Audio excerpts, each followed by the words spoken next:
Lição número 1, as profecias a respeito da obra salvífica de Cristo no Antigo Testamento, é o que a gente vai ver hoje. E a lição, o tema dessa série de estudos que a gente está, chama-se A Cruz de Cristo, que são 17 lições baseadas no livro de John Stott com o mesmo nome, tá? E a lição hoje fala sobre as profecias a respeito da obra salvífica de Cristo no Antigo Testamento. E uma coisa muito importante é que o objetivo que nós temos nesse estudo é cada vez mais consolidar a nossa convicção, a convicção da nossa fé em Jesus e daquilo que nós professamos. Bom, vamos abrir em 2 Pedro 2, 19 ao 21.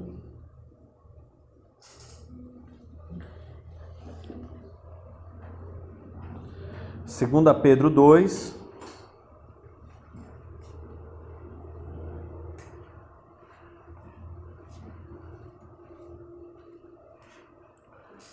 do 19 ao 21.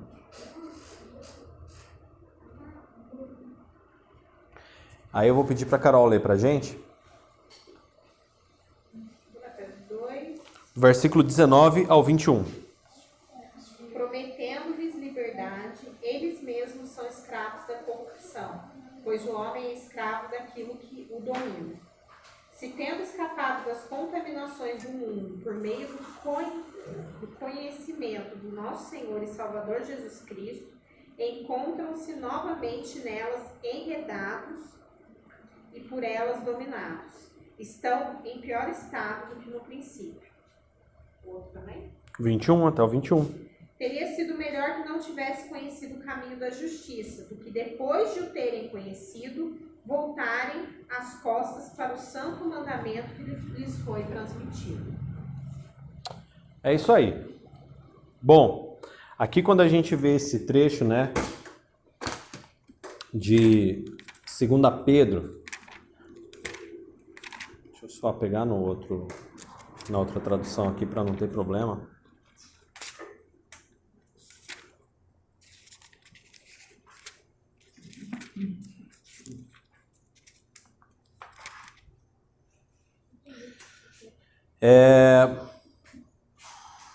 Deixa eu voltar aqui. 2 Pedro 2, 19 ao 20. O que acontece? Jesus veio para trazer uma liberdade, não para nos tornar escravos de nada mais. E realmente para que nós fôssemos livres, tá? Livres. Uma coisa que é bem interessante da gente ler aqui nesse versículo porque todos ficam escravos da corrupção, porque aquilo que a pessoa é derrotado, ela mesma fica escravo daquilo. Tá? Então, uma coisa que a gente deve hoje entrar nessa lição pensando é: o que ainda me derrota? Meu pensamento, minhas atitudes, o meu jeito de fazer e agir, o que ainda me derrota?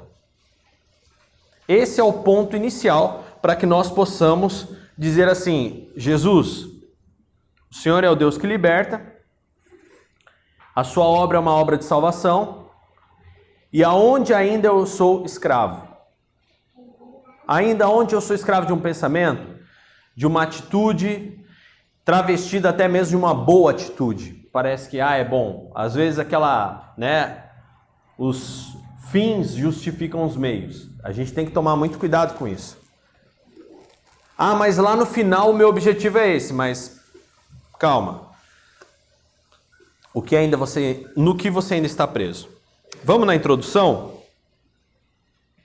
Uma das boas lembranças que muitos guardam da infância é o presente de Natal tão esperado, principalmente aquele alcançado em recompensa por metas atingidas. A lição de hoje nos leva a pensar a respeito de um longo período da história em que o homem esperou por um presente de Deus, a sua salvação. Vamos analisar alguns pontos das Escrituras neste sentido e algumas aplicações que eles nos oferecem. Primeiro, revelam Deus como agente ativo. Em todo o processo preparatório para oferecer ao homem salvação, Deus foi o coordenador para lhe dar a oportunidade de restituir o relacionamento com ele. Assim vemos o Senhor trabalhando desde o primeiro contato após a queda do homem, ainda no jardim do Éden, quando afirma sobre a vinda de um Salvador em Gênesis 3:15. Posteriormente, na chamada de Abraão para ser uma bênção às nações, e por meio de sua descendência, Deus preparou o povo hebreu para ter entendimento da necessidade de um Messias, ou seja, de um libertador, de um rei, de um salvador. Este conceito amadureceu a partir da aliança com eles no Sinai, tá? Quando o povo sai do Egito. E até então, uma coisa só para a gente entender, Daniel, por que no Monte Sinai é que amadureceu-se uma aliança ali? E esse conceito do Messias esperado. Por que ali? No Sinai é o primeiro contato com Deus, com o povo de Israel liberto. Até então, a gente vê vamos falar assim, um povo de Israel preso, um povo de Israel cativo do Egito. Então agora, depois da aliança com Abraão, da fuga para o Egito, de uma fome lá em Canaã, 400 anos de escravidão, mais um período em que o povo ficou escravo ali aguardando a libertação, por intermédio de Moisés.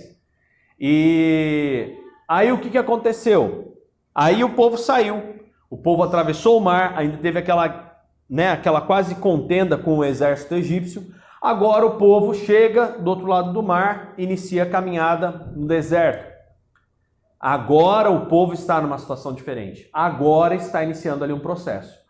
Então é ali que se começa a ser implementada e realmente a aliança. E é justamente sobre o Monte Sinai, que é quando Moisés sobe, deixa o povo e fica um longo período recebendo de Deus as tábuas da lei. Então é no Monte Sinai que tudo isso acontece. Só lembrando. No período dos reis, observamos o rei Saul, que mesmo em um momento de declínio de sua conduta, vê em Deus seu agente de libertação também. 1 Samuel 14, 38 e 39. Sem dúvida, Davi tinha compreensão da completa incapacidade do homem em se auto-redimir. Salmos 14, do 1 ao 3, afirma isso. E entende ser Deus o único capaz de fazê-lo, e ele afirma isso em Salmo 3, verso 8. Não podemos ler o Antigo Testamento sem ter essa compreensão. Qual? Sem uma ação exclusiva de Deus, não havia nada que o homem pudesse fazer para reconhecer seus pecados, livrar-se dos seus inimigos ou enxergar algum caminho para reduzi-lo a Deus. Foi por instrução divina que os profetas pregaram sobre o grande amor que existe no coração de Deus para oferecer ao homem um ato redentor, seja na particularidade com Israel ou entre povos pagãos, como no caso de Nínive, nos dias de Jonas. Temos compreendido que, se não for pela misericórdia de Deus, não temos nenhuma condição de desfrutar as bênçãos oferecidas na cruz. Será que nós temos essa compreensão? Que se não é a misericórdia de Deus, nada irá nos acontecer? E quando a gente fala condição de desfrutar bênçãos oferecidas na cruz, quando a gente fala das bênçãos oferecidas na cruz, engloba tudo, engloba a vida que você vive hoje. Por quê? Porque a gente sabe que se não fosse a presença de Deus na vida das pessoas e um contato direto e o arrependimento constante e dia a dia Jesus agindo na gente, nós sabemos que a nossa família é um lixo. O nosso trabalho é um lixo. A gente sabe que a presença do Espírito Santo é que fez com que nós evoluíssemos tanto, inclusive no campo tecnológico, pessoal, espiritual, em todas as esferas científicas, né? Na engenharia civil, aeronáutica, naval, bélica, na engenharia, na construção, em tudo. Se o mundo chegou em somente 2000 anos, o que a gente chegou é porque Jesus está agindo. E Jesus só está agindo agora porque ele morreu na cruz para romper aquilo que impedia-nos de estar com Cristo, que era o nosso pecado. E uma coisa que é importante a gente entender é que não havia nada que o homem pudesse fazer para reconhecer seus pecados. Nada. Nada. Jesus chega em Marcos e fala aquela célebre frase: mas o que é impossível para o homem é possível para Deus. Quando Jesus fala nesse contexto que o que é impossível para o homem é possível para Deus, Jesus não está falando de você adquirir um bem. Jesus não está falando só disso, ele não está falando nessa esfera. Ele está falando principalmente na esfera da salvação. Ao homem era totalmente impossível se salvar de seus pecados. Nem com a lei. Nem com a lei. Então uma convicção que a gente tem que ter, e principalmente, né, aquilo que eu falei na semana passada, eu não estou instruindo vocês só para vocês ficarem aqui enjaulados na vida pessoal de vocês. Eu estou instruindo vocês para que vocês comecem a passar isso para outros. Ok? Então, a premissa básica, Daniel, por que o Antigo Testamento existe para nós? Para explicar o porquê de um Jesus em Israel e em Jerusalém e morrendo naquela cruz primeiramente pelos judeus e consequentemente por todo aquele que acreditar e aceitar no sacrifício da cruz. Então o Antigo Testamento explica por quê. Por que Jesus? E por que não Maomé? Por que não foi Maomé que morreu na cruz? O Antigo Testamento explica tudo. Tá? E aí, o que acontece? Um requisito básico de convicção. Se não fosse a ação do Espírito Santo hoje na nossa vida, nós estaremos tanto quanto perdidos, ou até pior, do que o povo de Israel no deserto e em todas as situações. Se nós não estivéssemos iguais, estaríamos piores, em virtude do passar do tempo. Se é que estaríamos aqui. Tá? Então, se você acha que o mundo está perdido no maligno, é porque você não viu sem a presença do Espírito Santo, que é o que vai acontecer quando houver o arrebatamento, seremos, né, arrebatados por esse evento, transladados, esse é o nome do evento, né? É transladação, mudança de dimensão. Ok? Então é isso que a gente tem que entender, é a premissa básica. Impossível sermos limpos sem o sacrifício da cruz. Uma pessoa chega, mas eu sou bonzinho. Você é bonzinho, legal, cara. Mas por que as suas boas obras não conseguem te deixar leve? Por que as suas boas obras não te ajudam a ser um marido melhor? Por que as suas boas obras não te ajudam a ser uma esposa, uma mãe, uma filha, um filho, um irmão, um amigo, um funcionário melhor? Por que as suas boas obras ainda fazem com que você sinta vontade de sonegar impostos da sua empresa? Por que você, mesmo sendo uma pessoa que faz tantas boas obras e acredita em Deus, você não vive em si o fruto com as qualidades do Espírito? Tá? É onde a gente pega o questionamento mais profundo. A sua crença é válida, então por que seus frutos apodrecem? Por que seus frutos não podem ser comidos por outras pessoas? A resposta é porque é necessário aceitar a Cristo como Salvador. E aí quando a gente fala do impacto da cruz, por consequência, nos tornamos mais sábios, temperados, bondosos, longânimos, e tudo aquilo que está ali, as qualidades do fruto do Espírito. Por consequência. Tá? Não tem como alguém falar que conhece a Cristo e não muda ao longo dos anos. Impossível. Eu acredito que não vai mudar da noite pro dia. Isso eu concordo. Chegou é difícil, né? Vai mudando aos pouquinhos e tal. Agora, é impossível alguém caminhar 20 anos na igreja, dizer-se cristão e não ter frutos do Espírito, nem pelo menos 50%, irmão. Misericórdia! Será que o sacrifício da cruz está sendo validado em sua vida? Temos compreendido que se não for pela misericórdia de Deus, não temos nenhuma condição de desfrutar as bênçãos oferecidas da cruz? A pergunta que a gente tem que levar nesse primeiro parágrafo, aqui nessa primeira parte da lição é: eu tenho desfrutado? Desfrutar é absorver, é você consumir o fruto. Eu tenho consumido o fruto das bênçãos oferecidas da cruz? Além da própria esperança da salvação e vida eterna? Eu tenho vivido isso? A gente essa semana estava conversando lá no aniversário do Nico, lá na mesa a gente falando sobre remir o tempo, né, que Paulo fala. Será que eu sei usufruir bem meu tempo? Será que eu sei realmente trabalhar com a sabedoria divina? Será que eu estou usufruindo o fruto da sabedoria? A cruz libera o perdão. O perdão, quando clamado por mim, Senhor, me perdoa, me leva a um segundo estágio, que é me aproximar do Senhor. Jim Rohn diz que você é fruto das 5 pessoas que você mais se relaciona. Se você é próximo de Cristo, e se você realmente se relaciona com Cristo, ele teria que ser uma das 5 pessoas mais próximas de você.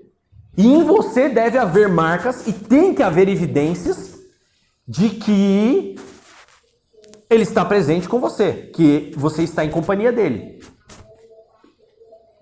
E por que não há evidências?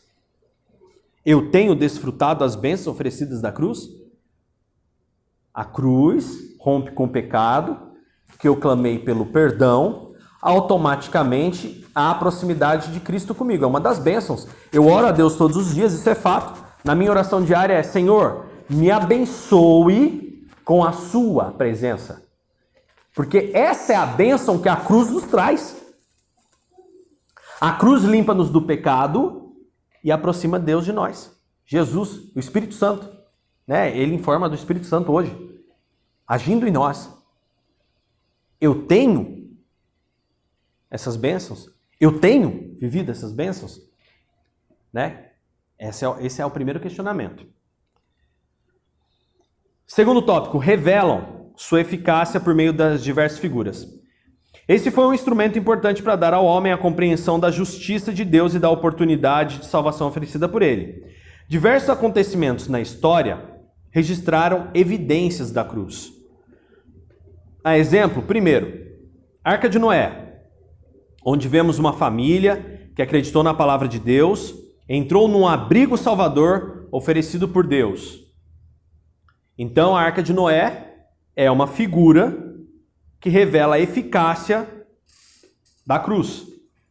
A Arca de Noé mostra para nós que quando estamos em Cristo, estamos abrigados num Salvador.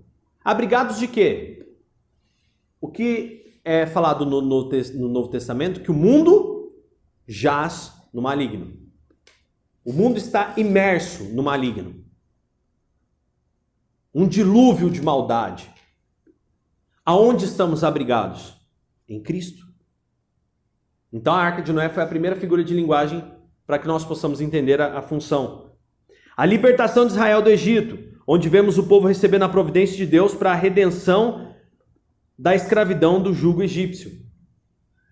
Isso é para nós uma figura de linguagem de que nós fomos libertos do nosso pecado. Aquilo que a gente leu em 2 Pedro, diz que nós éramos escravos porque nós cedíamos às nossas tentações. E quando nós perdemos para algo, nos tornamos escravos daquilo. Só que a libertação de Israel do Egito é um paralelo com a salvação na cruz, conquistada na cruz. Agora nós vencemos o nosso pecado. Agora o Espírito habita em nós e nós podemos dizer: não, eu não vou ceder ao pecado. E quando você diz, não, eu não vou ceder ao pecado, é porque o Espírito hoje age em você e está próximo, te convencendo. Se não fosse o Espírito próximo, você cederia ao pecado fácil. E se você está distante do Senhor, está com Ele afastado, não está próximo, você cede ao pecado também. Mais facilmente. Terceiro, essa obediência de Abraão e ir para o Monte Moriá, onde Deus apresenta uma vida em favor de Isaque.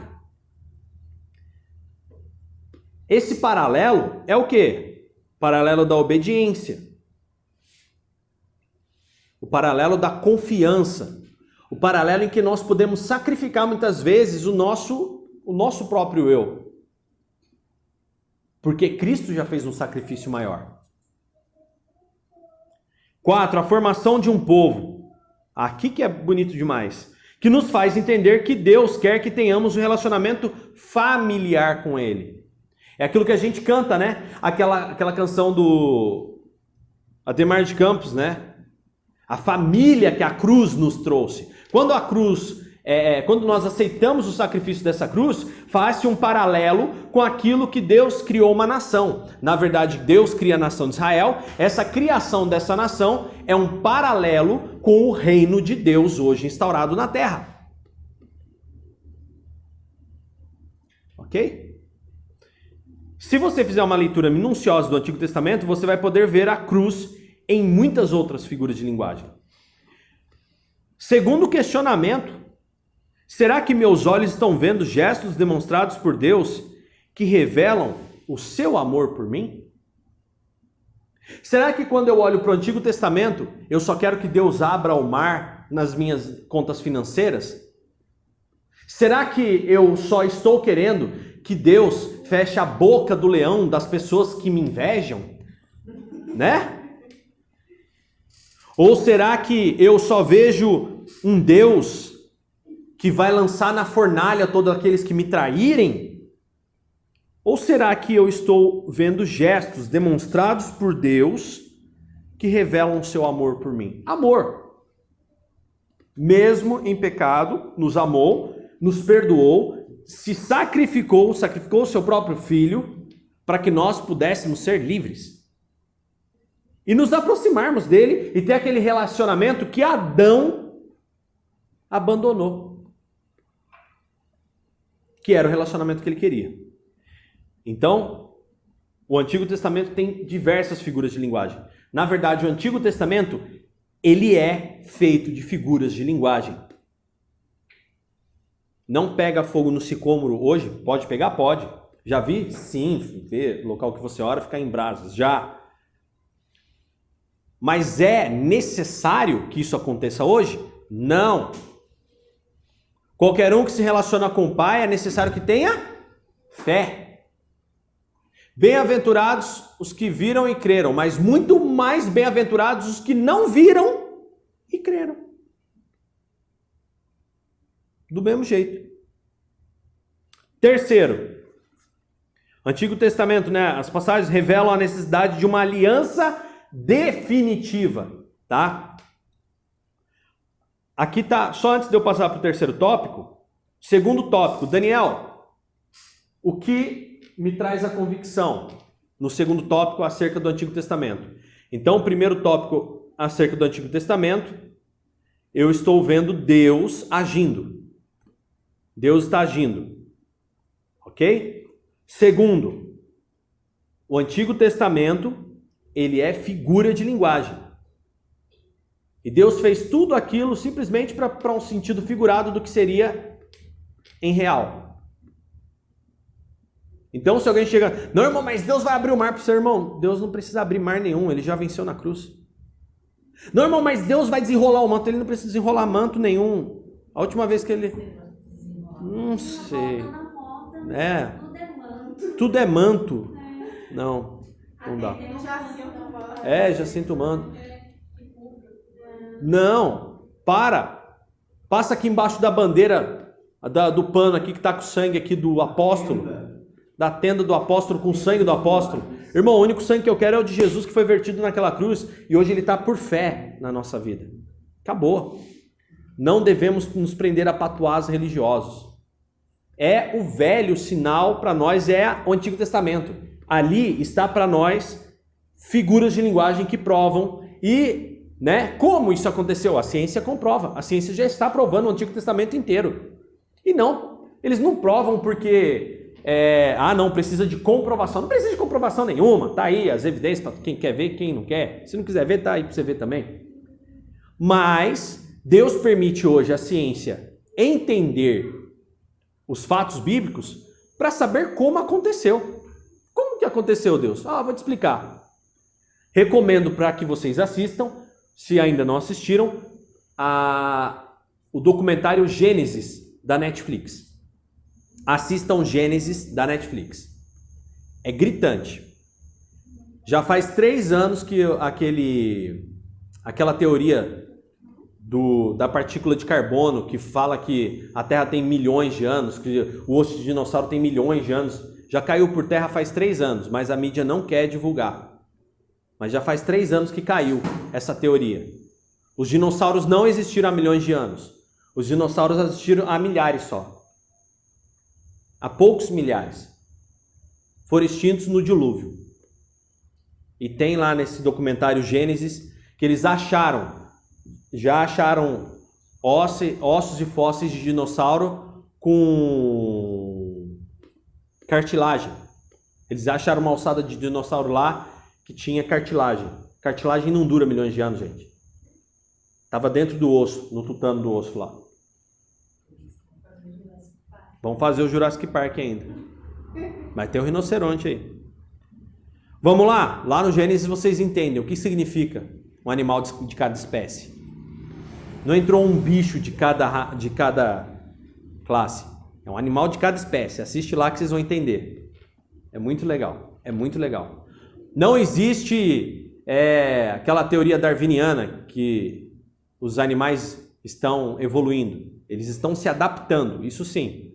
Assim como, por exemplo, o ser humano que migrou lá para o lado do sol nascente, da terra do sol nascente, o japonês, está ficando cada vez mais com o olho fechadinho por causa da adaptação local. Assim como o esquimó também, que vive lá em cima na neve, o olhinho dele também é fechadinho, porque quando o sol vem, pega quase na cara dele, o tempo inteiro. Então, o que acontece com os animais são adaptações. Não existe o salto do macaco para o homem. Não encontraram o salto do macaco para o homem, não encontraram o salto do peixe para outra coisa. Está lá no documentário Gênesis, vale a pena assistir. E assiste devagar, para entender. Porque eu mesmo fui assistir, eu voltei peraí, volta que esse eu não entendi. Fala de novo. Que é legendado? É legendado. Então tem que, tá? Terceiro, então quando você falar para alguém de Jesus, afirmando que a cruz é quem salva, a morte de Cristo na cruz é quem nos salvou, não, mas a unção de Moisés, irmão, não tem unção de Moisés, não tem nada disso. Isso daí tudo são históricos, só para a gente entender como que Jesus chegou até nós. O Antigo Testamento é figurado, irmão. É só para a gente saber como Jesus chegou. Quando você diz figurado? Figurado. Parece que não aconteceu, é só uma coisa figurada. Não. Quando eu falo figurado, aconteceu. Tanto que a ciência é só um exemplo, entendeu? Hoje Deus abre o mar? Não tem para quê. Hoje em dia não tem para quê. Ele pode, mas não tem para quê. Mas quando eu falo figurado, são ilustrações para o que é o reino de Deus hoje, realmente. Tá? Quando eu falo figurado, é relativo a hoje. São figuras de linguagem para hoje. Tá? Figuras de linguagem. Então, Deus abre... Não, Deus não vai abrir o mar, irmão. Você tem que ter fé em Cristo Jesus. Vamos ler o Novo Testamento? Diferente do Novo Testamento, é aquilo... vamos falar de um exemplo bem claro. Por exemplo, sábado do judeu. Sábado do judeu pra gente é figurado. Mas não tem que guardar o sábado? Não. Mas o que significa guardar o sábado? Significa aquilo que já foi falado no Novo Testamento, que Paulo afirma lá em Gálatas. Olha, o sábado, ele referencia ao quê? Ao seu dia ao Senhor, à sua dedicação a Deus. Não que tem que ser o sábado. A igreja primitiva já não guardava sábado. As igrejas que eram em terras de povos pagãos, era claramente no domingo. Já era no domingo. Isso não foi a igreja católica que instituiu. Idiota quem fala isso. Tem nada a ver com a igreja católica. A igreja primitiva já tinha locais que eles se reuniam no domingo. Entendeu? E outra, quando Pedro estava preso, Pedro não relata se ele foi preso num sábado, num domingo, numa segunda. A igreja estava reunida em oração por Pedro. E ele preso. Então, por exemplo, o sábado. Se eu for levar o Antigo Testamento no literal, o que eu tenho que fazer? Irmão, você não guardou o sábado. Vem cá. Vamos ali no quartinho que eu vou sangrar você até você ficar esticadinho, boto você na caixinha e enterro você. Eu vou te matar.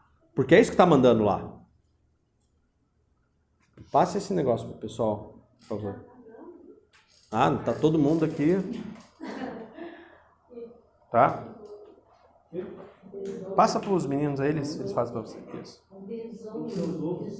Ok? Então, quando eu digo sentido figurado, é relativo à ação. Tem que virar a ponta branca aí. Quando eu falo sentido figurado, tá? Só para a gente tirar essa dúvida, não que não tenha acontecido, tá? Pelo amor de Deus, não é isso. Aconteceu. Só que, hoje em dia, não tem como eu praticar aquilo que foi, entendeu? Falado ali. Então, não se guarda o sábado. Guarda-se para o Senhor o seu dia. É importante tirar um dia para o Senhor. É importante. E a gente hoje sabe que, na verdade, o ideal seria todos os dias para o Senhor. Todos. E é ideal que um dia a gente se dedique a isso. Tá? Então, já o Novo Testamento, quando Jesus chega ali, e por exemplo, aí que vem a parte dolorida, tá? Jesus chega no Novo Testamento e fala assim, ó, quando alguém quiser roubar a tua túnica, não dê a túnica não. Dá a túnica e a capa. Aliás, quem quiser roubar a capa, dá a capa e a túnica. Não, tem a roupinha de baixo lá, a mais fininha. Entendeu? Isso que Jesus fala, ó, quando alguém quiser lhes bofetear uma face, ofereça outra também, não fica, não, você quer bater? Literalmente ali. Ali é literal. Estou falando sério. Quando Jesus fala ali, esbofetear, existem pessoas, é porque o que acontece? Ali entre eles tinha um hábito, vocês lembram aquele fato que aconteceu uns anos atrás, que estava um cara falando, e aí o árabe pegou o sapato e jogou o sapato no cara? É uma bofetada, tá? Então, por que ele faz isso? Ele significa, ó, você está debaixo do meu pé, você não tem moral. Humilhando, vou humilhar você. Ah, pois não jogue o esquerdo não. Joga o esquerdo e joga o direito também, então, em mim aqui. Vem cá. Entendeu? Ou seja, se é para sofrer desaforo, sofra 2 desaforos, então, se é para falar a verdade. Entendeu? Aí cai naquilo que eu postei hoje. O tempo é o melhor amigo de quem persevera, amigo. Só o tempo vai mostrar, o tempo vai curar, o tempo vai queimar, o tempo vai resolver, porque o tempo é o melhor amigo daqueles que persistem. Ponto. E ponto final. Mas não é assim ficar torcendo. Ah, não! Quem está em Cristo Jesus, deixa o tempo rolar. Eu vou trabalhar, eu tenho mais o que fazer, ficar torcendo para nada é ruim. Não torço nada, chefe. Vou gastar minha energia torcendo para... cara, não é sabor de mel, pô. Não, mas hoje eu tava lendo, sempre eu leio um salmo, Aham. aí hoje eu tava lendo um salmo, e Davi é muito coroso, né? Esse é o X da questão. Davi era um rei de guerra, um exterminador. Só fala em inimigo, né? Tem como hoje eu ter um rei, eu tenho como ser um cristão exterminador? Não. Jesus chegou e falou, olha, quando perseguirem vocês, fujam. Entrarem numa cidade atrás de vocês, vai para outra. Aí vem Constantino e monta um exército de Deus para guerrear uma guerra santa. Bicho tapado. Entendeu? Em nome de Deus, usando o Antigo Testamento como prática. Deus o livre. O ateu é ignorante nesse ponto, né? Alguns ateus são. Os ateus que são ignorantes, porque tem ateu que sabe que é ateu só da religião, não de Deus.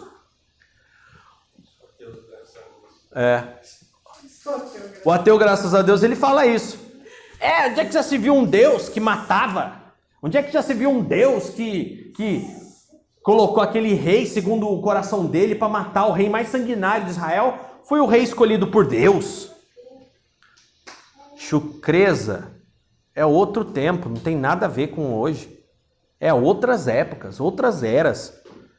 Esse mesmo Deus abriu o chão e engoliu a família toda lá, daquele povo contendioso. Mas a gente está falando de homens numa era praticamente pós-glacial, vamos dizer assim. A gente está falando de homens, tá? A gente está falando de homens que eram neandertais melhorados. Era um povo burro, ignorante. Então ele tinha que fazer umas coisas assim para o povo. Meu Deus, e não tinha o Espírito Santo para tocar os corações. O povo só enxergava por figura de linguagem. Então não vou viver o Antigo Testamento, não tem como. O Antigo Testamento ele é um espelho para que nós possamos olhar, que nem, por exemplo, uma figura de linguagem. Por que Deus cria a nação de Israel? Porque para nós Deus quer criar o reino. Por que ele libertou Israel do Egito? Porque esse é um paralelo com que ele quer nos libertar do jugo do nosso pecado, que nós mesmos nos colocamos. Porque foi Israel que se colocou no jugo do Egito. Israel escolheu ir lá para a paz do Egito. Por que eu tenho que obedecer ao Senhor? Olha só o exemplo de Abraão. Foi lá oferecer o próprio filho em sacrifício. Deus hoje vai me pedir para botar o Davi em cima de um feixe de lenha e tacar fogo? Capaz, rapaz, que ele vai pedir isso. Não tem necessidade disso não, gente. Passou o tempo. Hoje o Espírito Santo habita e nos dá sabedoria. Ok? Clareou? Clareou? Terceiro, então, quando você for explicar para o incrédulo, irmão, olha, Antigo Testamento, essas histórias são histórias que aconteceram, mas que para nós hoje significa isso. Isso é uma ilustração para isso. Ok? Terceiro, revelam a necessidade de uma aliança definitiva. A aliança estabelecida com Israel no Sinai permitiu que o povo entendesse que conduta deveria ter para um bom relacionamento com Deus. A lei determinava que tipo de sacrifício deveria ser feito em favor daquele cuja comunhão com o Senhor estivesse interrompida. Porém, ninguém podia cumprir a lei integralmente. Isso demonstra essa fragilidade da lei. Aí, o que eu falei de Gálatas? Paulo, escrevendo aos Gálatas, ele disse: a lei veio como um tutor até Cristo para que fôssemos justificados pela fé. Gálatas 3:24, na Nova Versão Internacional. Esse texto nos ensina, então, que a aliança no Sinai foi apenas um guardião. O que é o tutor? Eu não sou o pai. Eu sou o responsável até que venha alguém que vai ser responsável definitivo. Apenas um guardião para os que creram naquele concerto. A obediência à lei era apenas um caminho para a salvação. Ensina também que a plena estabilidade da relação do homem com Deus só aconteceria na cruz de Cristo. Aí vem a outra pergunta. Eu encontro na cruz de Cristo a paz que ela se propõe a me oferecer? Tá? Então isso é muito importante a gente entender. Que quando nós olhamos a aliança que foi feita no Antigo Testamento, não era uma aliança simples. Era uma aliança longa. Só que a própria lei já demonstrava, por quê? Olha, vocês vão se relacionar com Deus assim. Então, para se relacionar com Deus, não é a zóio. Não é a zóio. Eu vou lá pro rebento, eu faço o que eu quero, e aí eu tô lá no meio da balada, que nem eu já vi casos. O cara tá lá no pagodão, cantando um monte de coisa, sarrando um no outro lá, que é isso que eles fazem. Aí de repente o grupo de pagode lá, porque tem uns 3 crentes desviados, sentados tocando música enquanto o povo chapa, droga e se enfia na zona. Aí o grupo de pagode entra cantando, entra na minha casa, entra no show de pagode. Bicho, você tava ralando a coxa da menina até agora, e agora entra na minha casa? Você tá achando que Deus é brincadeira, bicho? Deus, Jesus, ele quer uma aliança eterna. Existe critério. Jesus não é só as negas, não. Entendeu? Olha o que está escrito em Mateus. Se eu não me engano, Mateus 24 ou 25. Capítulo 24 ou capítulo 25. Agora eu não lembro qual dos capítulos.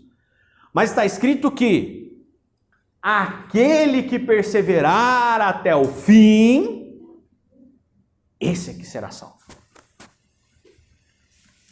Quem for perseverante até o fim, aquele que aguentar até os últimos segundos da sua respiração, realmente obedecendo ao Senhor, não abandonando os seus estatutos, sendo fiel a essa aliança, esse é que vai herdar.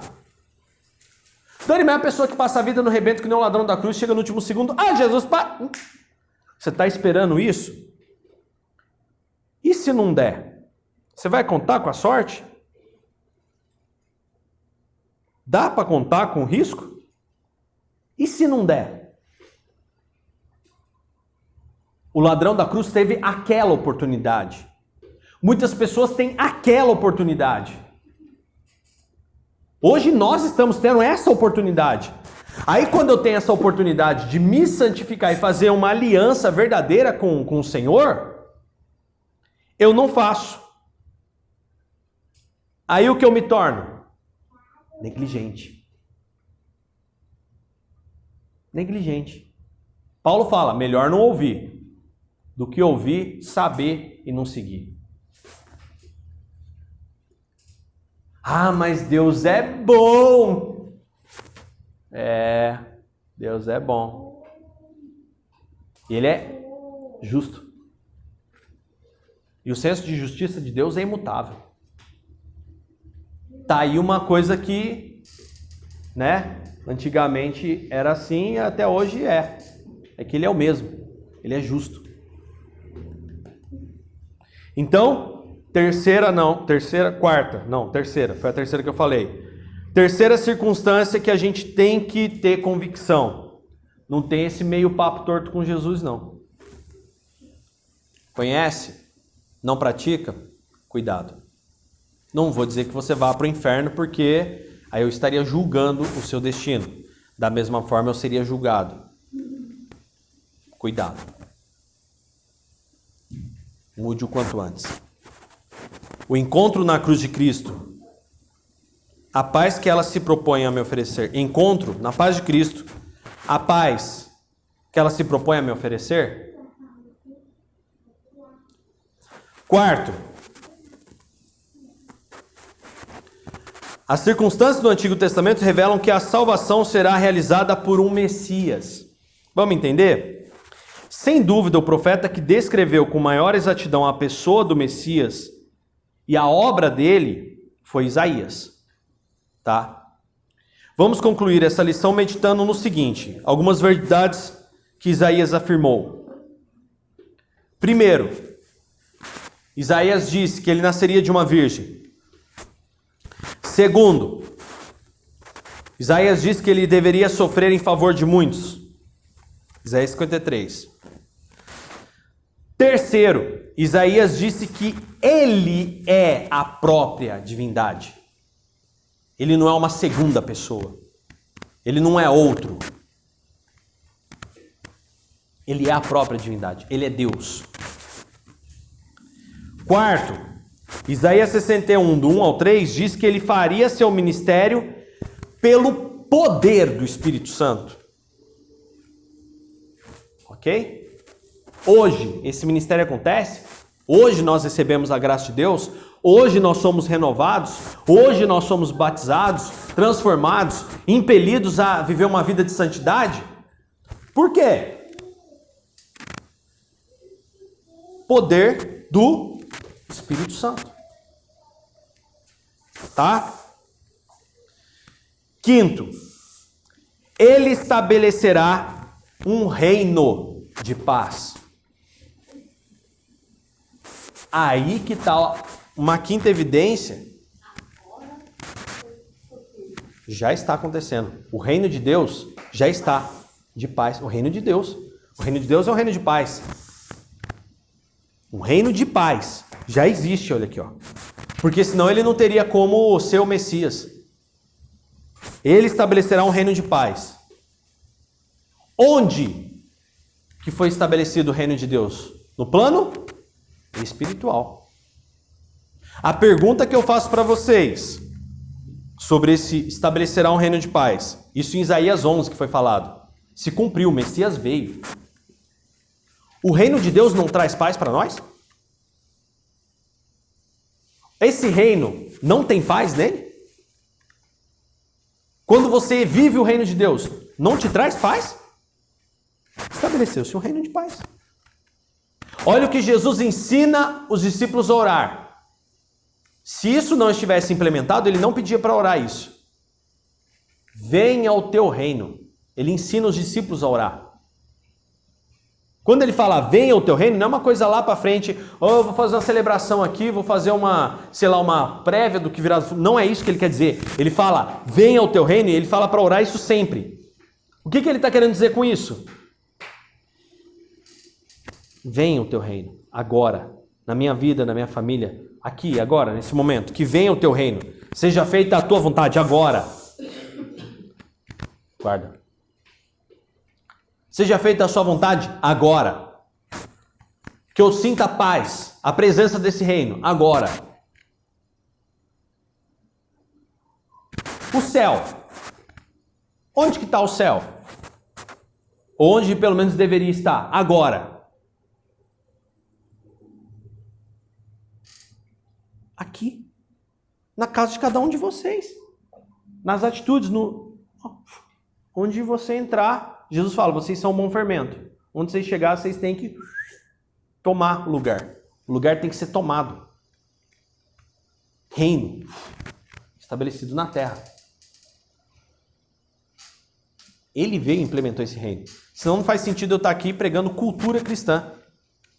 O reino de Deus está aqui já acontecendo. É a cultura do reino. Nós estamos vivendo isso já, hoje. Eu não tenho que esperar ir para lá para a coisa acontecer. Eu vou esperar porque é só lá que... No mundo tereis aflições, mas tenham bom ânimo. É em Jesus que nós encontramos paz. Então ele é o Messias. Isaías diz que ele estabelecerá um reino de paz. Ele estabeleceu.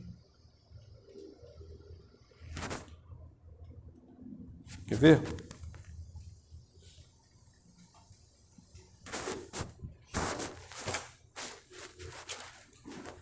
Gálatas 5:22.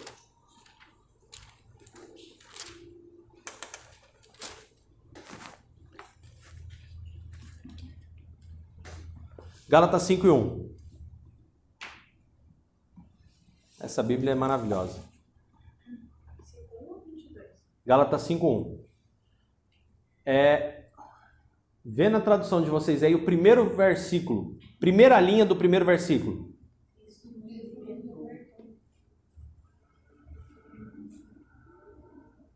Cristo nos libertou. Justamente. Olha o que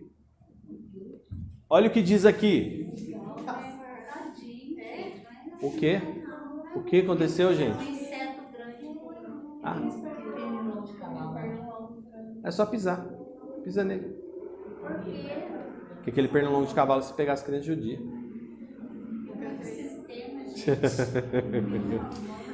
O Messias. Olha o que diz aqui no meu Gálatas 5:1. O Messias nos soltou para a liberdade. Portanto, permaneçam firmes e não se deixe atar novamente a um jugo de escravidão. Ouçam bem minhas palavras. Eu, Paulo, lhes digo que se vocês realizarem o quê?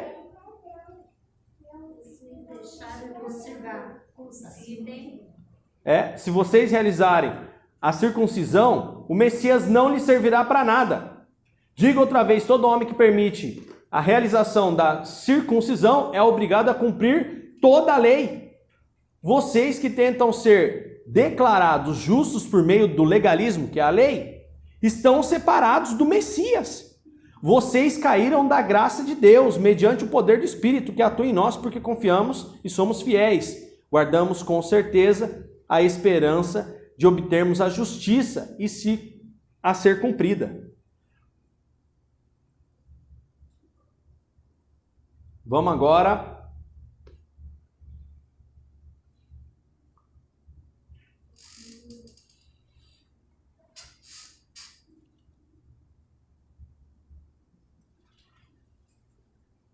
(16) 5:16. Minha mensagem é: vivam pelo Espírito, então vocês não farão nada do que a velha natureza deseja, porque a velha natureza deseja o que é ao contrário do Espírito, e o Espírito deseja o que é oposto à velha natureza. Eles se opõem um ao outro, de modo que vocês perceberão a incapacidade de realizar todas as suas boas intenções. Mas se vocês são guiados pelo Espírito, não se encontram em sujeição, sujeitos ao sistema resultante da perversão ou corrupção da lei em legalidade. É evidente que a velha natureza realiza é evidente o que a velha natureza realiza. Ela se expressa mediante a imoralidade sexual, a impureza e indecência, adoração de ídolos, uso de drogas alucinógenas para entrar em sintonia com o oculto, rixa, contenda, ciúme. Sua Bíblia é muito estranha. É, minha amiga, a minha Bíblia aqui. Tem droga na minha Bíblia. Essa daqui é. Mas aonde está escrito droga? Aqui, drogas alucinógenas, ó. Uso de drogas alucinógenas, no versículo 20. Lê para mim o versículo 20 de vocês. O meu tá. A adoração de ídolos, as feitiçarias, as inimizades. Feitiçarias. Como que é uma feitiçaria? Faz uma poção, toma um xaropão para se conectar com os espíritos. Ué, é o santo daime. Drogas alucinógenas. Para entrar em sintonia com o oculto. Rixa, contenda, ciúme, ira, ambição egoísta, divisionismo, intriga e inveja. Embriaguez, orgias e coisas semelhantes a essas. Advirto-os agora, como já fiz antes. Os que praticam essas coisas não terão parte no reino de Deus. Olha aí. Falando do reino de Deus, como parte aqui, ó. Sim, agora. Acessos de raiva. Mas o fruto do Espírito. Aí ele fala de um fruto e as qualidades. É amor, alegria, paz, paciência, afabilidade, bondade, fidelidade, humildade, autocontrole. Não existe nada na lei contra essas coisas. Além disso, quem pertence ao Messias Jesus, que aqui é Yeshua, condenou a velha natureza à morte na estaca, ou seja, na cruz, com as suas paixões e desejos, já que é pelo Espírito que temos vida, que seja também pelo Espírito que ordenemos a vida diária. Eu gosto da minha frase aqui, tá mais bonita. Vai lá. Que o Espírito de Deus que nos deu a vida controle também a nossa vida. Ó, parece frase de Facebook. Né? Não nos tornemos. Aí vem o 26. Eu constei a pazinha. Você tem o 26 aí? Olha o meu 26 aqui. Não nos tornemos convencidos, provocando e invejando uns aos outros. Nós não devemos ser orgulhosos. Aí, viu? Não nos tornemos convencidos, provocando e invejando uns aos outros. Entendeu? Tô invejando ser Olha. Tô invejando. Jesus fala mesmo, hein? Tem um amigo meu, Dida, que é guitarrista, ele fala assim, quando Jesus fala, ele até articula, né? Gente, então o que acontece? Falando aqui acerca da lição, né? Qual que é o quarto tópico? A salvação é realizada por um Messias. Então, o que acontece? Ah, não, todos os caminhos levam a Deus. Não discuta com o incrédulo quando ele falar que todos os caminhos levam a Deus. A discussão com o incrédulo, na verdade, a discussão com ignorante nenhum acerca de nenhum assunto leva a nada. Salomão já fala, não repreendas o tolo. tá? Porque senão você vai se tornar mais tolo ainda. É lançar a pérola aos porcos. Sorria e acene. Né? Sorria e acene. É verdade, você tem razão. É uma habilidade, né? Não contender e não lançar pérola aos porcos. Agora, a pessoa está aberta. A pessoa tem dúvidas. A pessoa quer saber a verdade. Quarta verdade. Amigo, nós precisamos de um Messias. Nós precisamos... Lembra, quem fez Projeto Marcos, sabe que a palavra Messias significa...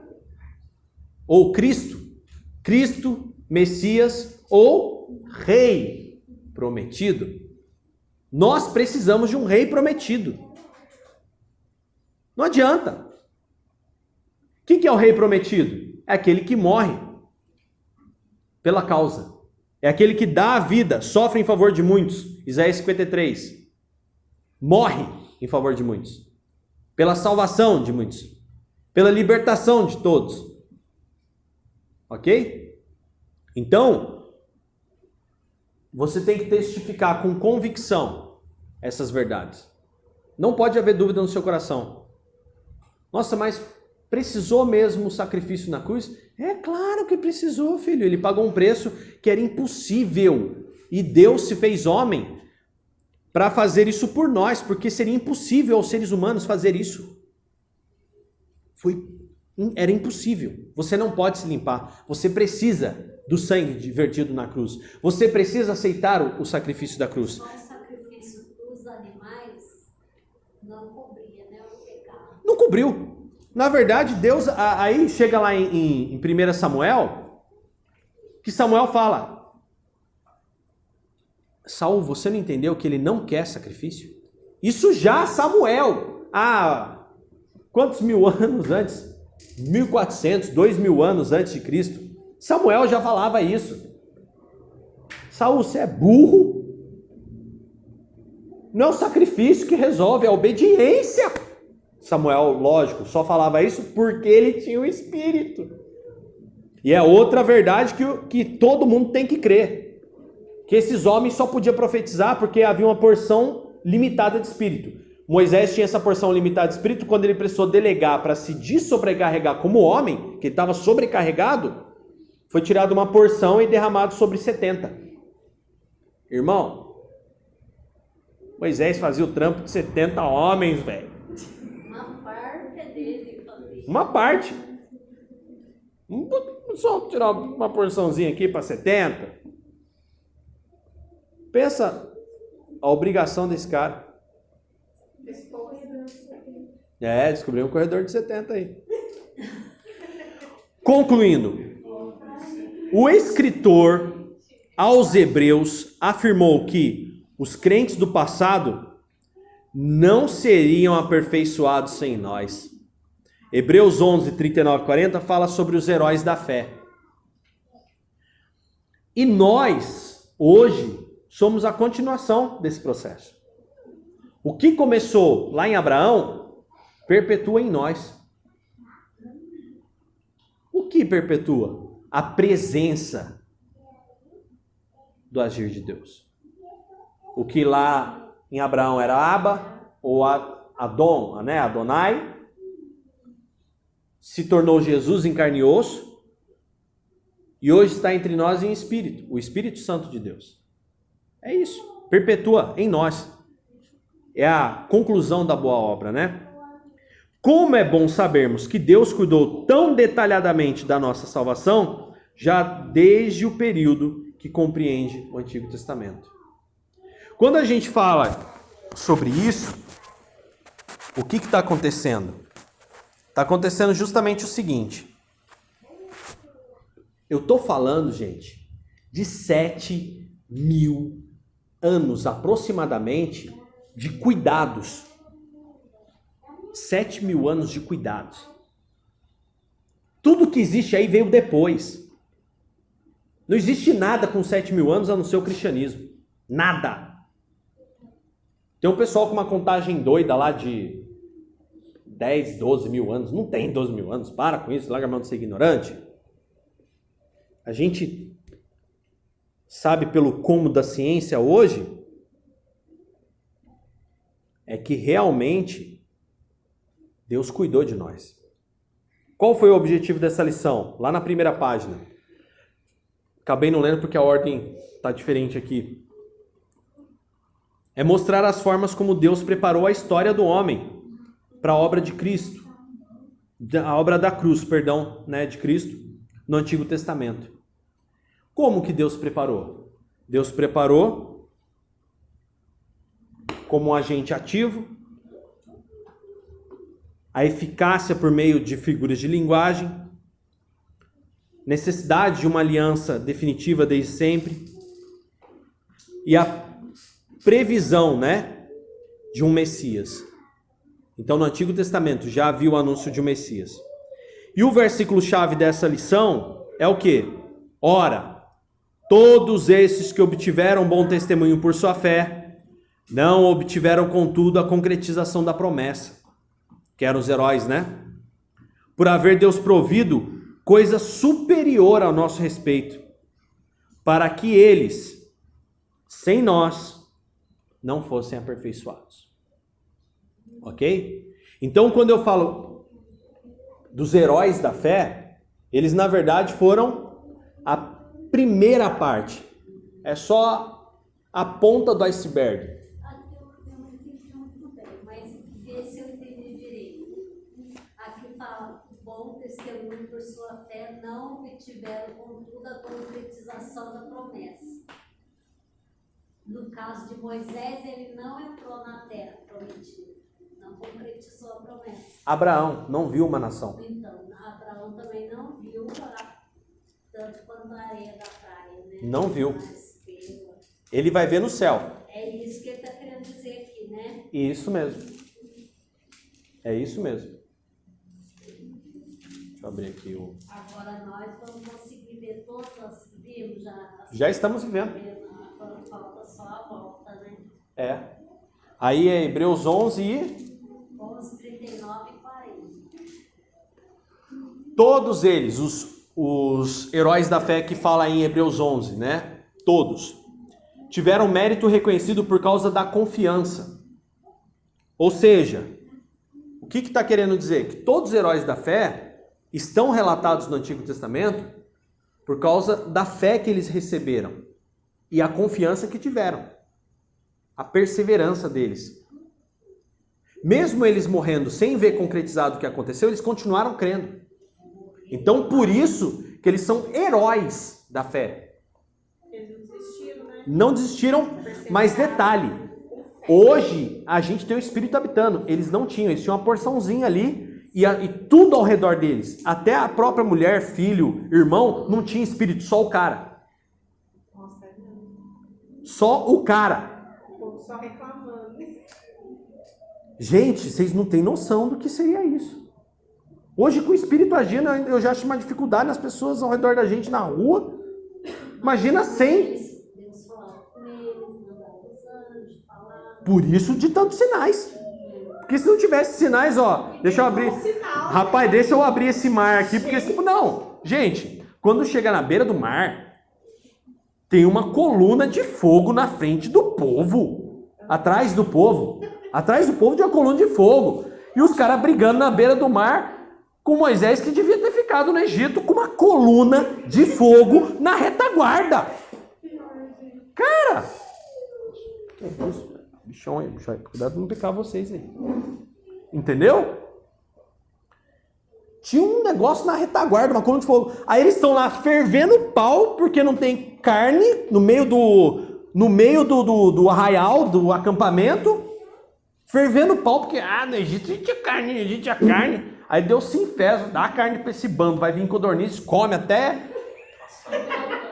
morrer. Morreu, uma rapa de gente lá morreu. Inclusive alguns que fugiram do Egito junto com eles, né, que não eram nem judeus, morreu de tanto comer carne. Morreu de tanto comer carne. Deus deu carne, deu carne, deu carne, deu carne. Aí o que acontece? Gente, essas ignorâncias todas aconteciam com uma coluna de fogo na cara dos caras. Não, uma vez eu preguei isso num retiro. Eu falei, gente, A gente não tem noção do que é a ausência do Espírito Santo. A gente não tem noção. A cegueira da ausência do Espírito Santo deve ser absurda. Os caras tinham uma... Gente, se essa árvore pegar fogo aqui do nada e não se consumir na minha esquina, eu não saio mais da igreja, eu fico sentado embaixo dela. É sério, gente. Ah, para, bicho, eu vou amanhã levantar, abrir empresa pra quê? Vem cá ver eu debaixo dessa árvore pegando fogo aqui, mas não consumindo. Vem cá ver nós. É sério, gente, eu vou pra quê que eu vou fazer isso? Para Brasília aí. Aqui, ó, tem uma árvore pegando fogo e não se consome aqui. Gente, foram 10 pragas. Aconteceu coisas assombrosas. Chuva de fogo, os caras reclamando. Misericórdia! Que absurdo! Então, assim, esses caras foram heróis da fé. Contudo, né, confiança e tal. Entretanto, não receberam o que lhes fora prometido. Porque Deus planejou algo melhor. Que nos envolveria de forma tal que apenas conosco eles alcançariam o objetivo. Porque o objetivo desses caras, né, Abraão, Abraão, você vai ser pai de uma grande nação. Uau, Israel. Não, você não sabe do que eu estou falando.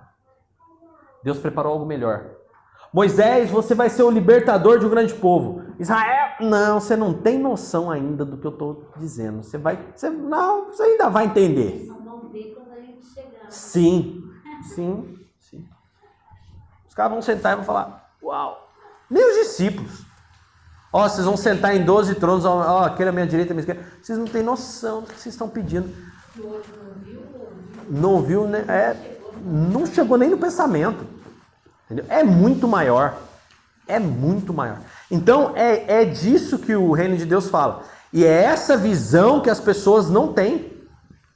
As pessoas se cegam por causa de um carro, por causa de um emprego, por causa de uma casa, por causa de um... Gente, para, bicho.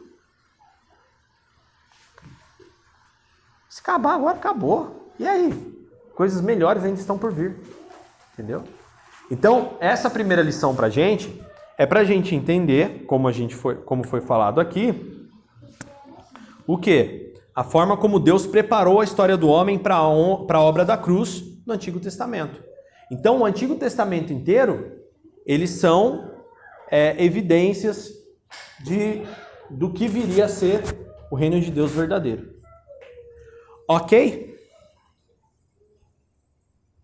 Glória a Deus. Deixa eu só parar aqui.